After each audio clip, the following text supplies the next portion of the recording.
What is going on, guys? Craig 1287 here, bringing you some Battlefield Hardline beta gameplay. I cannot wait till the day I don't have to keep saying beta gameplay. We're getting ever so close.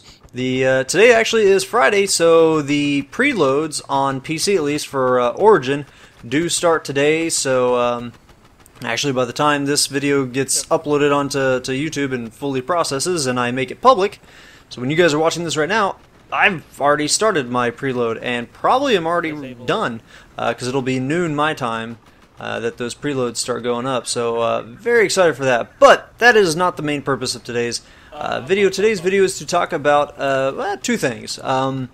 One is what I consider to be the best news I have heard all week, and is going to seriously impact and improve the next hundreds of hours that I'll be putting into Battlefield Hardline.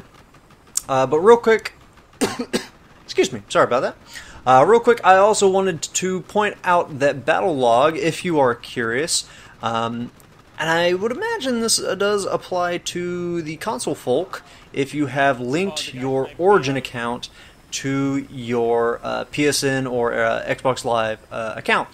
You will be able to access Battlelog now, so you can head on over to Battlelog and check out all sorts of things. If you wanted to get into a platoon, if you're with a clan or community like I'm with TG, I've got our tactical gaming platoon up that we can get everybody added to, which really helps, you know, finding each other and befriending people on Battlelog much easier. And you can already look at things like the Loadout screen. You can go to Loadout, and I just kind of messed around with it. I'm sure they're going to be making some updates, because right now it has like the preset for both the cops and then the criminal side. Both start with the RO 933. I don't think that's the case in the beta. The criminals had the AK, so I assume, you know, there's some patching that they'll have to do. And I think the battle packs, if you guys remember the patch notes, they made the in-game battle packs more expensive using the in-game currency. I think they're the same price that they were before. It's 10, 25, and 50 for bronze, silver, and gold respectively.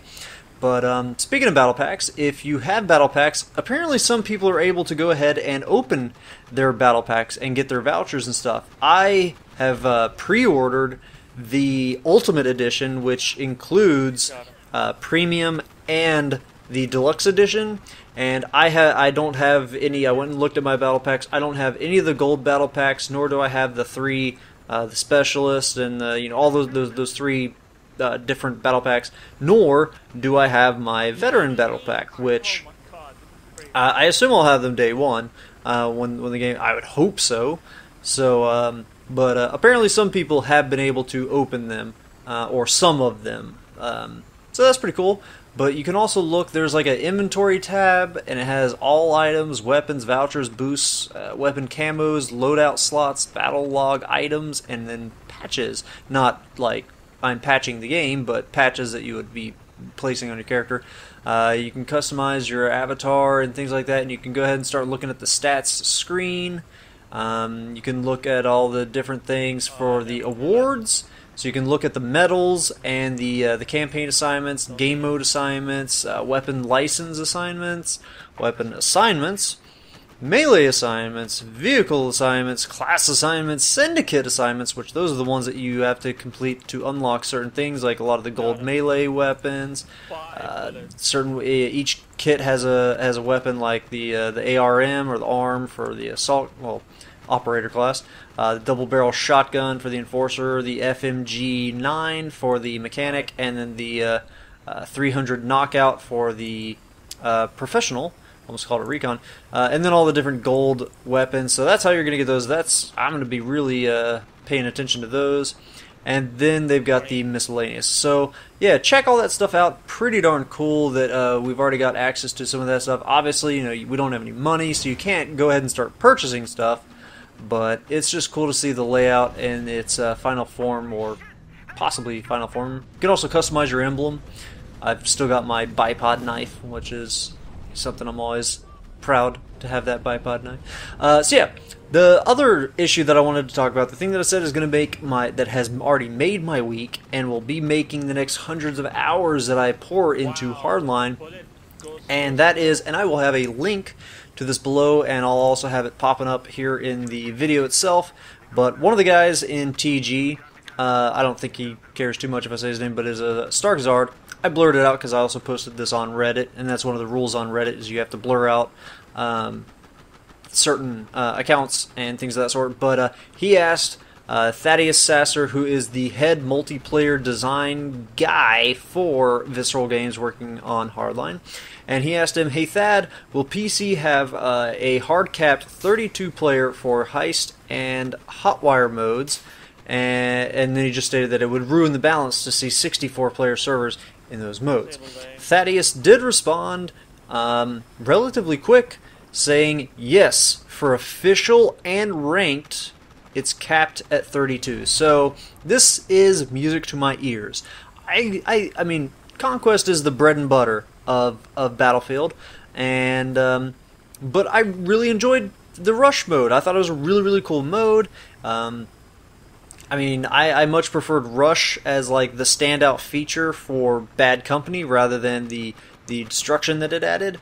And the problem was the player differential. Like, you can't just have a server with Conquest that also bounces to Rush, because Rush just didn't really work for for over 32 players. You would always see those servers on the PC side, at least the meat grinder servers, where it was 64-man Conquest on Metro or 64-man Rush on Metro, and they would have like a 5,000 ticket count for the attackers. And it was pretty much stat padding. You could just go in there and just play and just constantly kill. As 64 players, you throw a grenade, you're gonna get some kills. You throw a C4, detonate, bam, you're gonna get some kills. Throw that bipod LMG out there and just mow down this hallway, you're gonna get kills. And it was pretty much for stat padding, for people to just unlock stuff really quickly and to get to that max rank, because EPing, you know, if that number next to your profile name isn't that high, then apparently you don't amount to anything.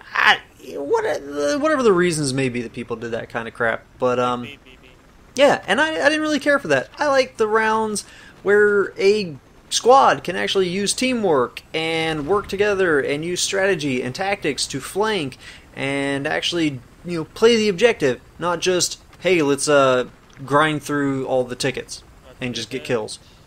Oh, you wanted to flank? Well, too bad. We have 15 people watching this flank, 15 people watching this flank, 15 people watching center flank. That's just not fun for me. So, and there's obviously a lot of people out there. That post that I made on Reddit has been on the Hardline's front page. It's actually been the #1 post on the subreddit for Battlefield Hardline for almost 24 hours now. So that's pretty crazy to think about that. So obviously more of the community wants these hard caps, and it is, again, for only official and ranked. So if you want a private server or a unranked server, you guys can still rock out your 64-player heist and hotwire. Now, Stark, he didn't ask the blood money mode.